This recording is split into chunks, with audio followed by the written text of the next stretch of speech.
Lep pozdrav, spoštovane gledalke in cenjeni gledalci, ljubitelice in ljubitelji slovenskega klubskega nogometa, dobrodošli v našo družbo.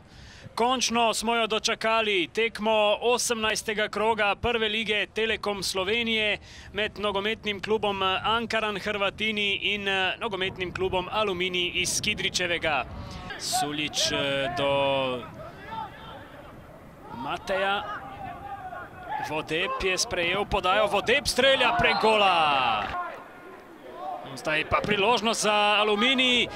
Mesa ima priložnost in obramba Bužana. Nunić je znova dobil skok in prišel mimo Badžima. To je priložnost za Aluminij. Nunić in brani Bužan. Nov nalet Kidričanov. Jurčević tokrat s podajo. Mesa strelja in gol! Začetek 40. minute in Aluminij je povedal v Ajdovščini.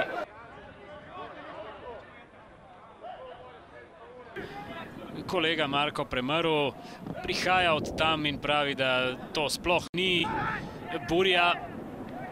Priložnost pa zdaj za Ankaran, vendar strel Vodeba prek gola, vendar okvir gola je rešil tokrat domačine.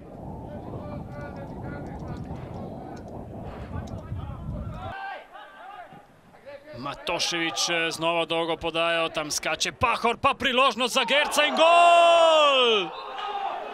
Na začetku 90. minute Vedran Gerc je izenačil.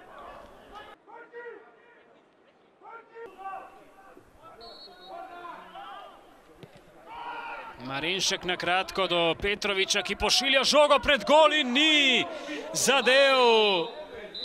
Josip Zeba ostaja 1:1 in to je tudi končni izid tekme v Ajdovščini med Ankaranom in Aluminijem. Nisem pričakoval, da bomo tudi tako ekipo postavili, na koncu nekaj se nam je zalomilo pred samim začetkom.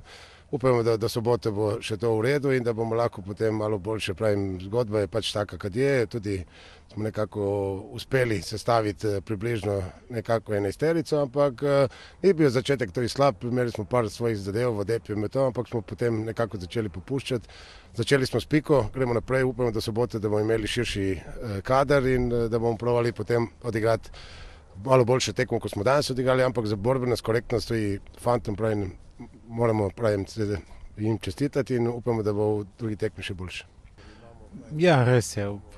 Začeli nismo najboljše, mogoče razumljivo, dolga pauza, veliko neznank in prisoten strah.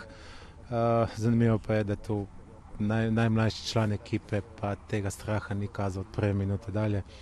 Tako da ja, ta prvi del uvodni se strinjam, 15 minut slabših, potem pa ogromno priložnosti, ampak na koncu je nogomet tak, da se igra za gole, 1:1 in čeprav se sliši celo nenavadno, popolnoma zasluženo 1:1.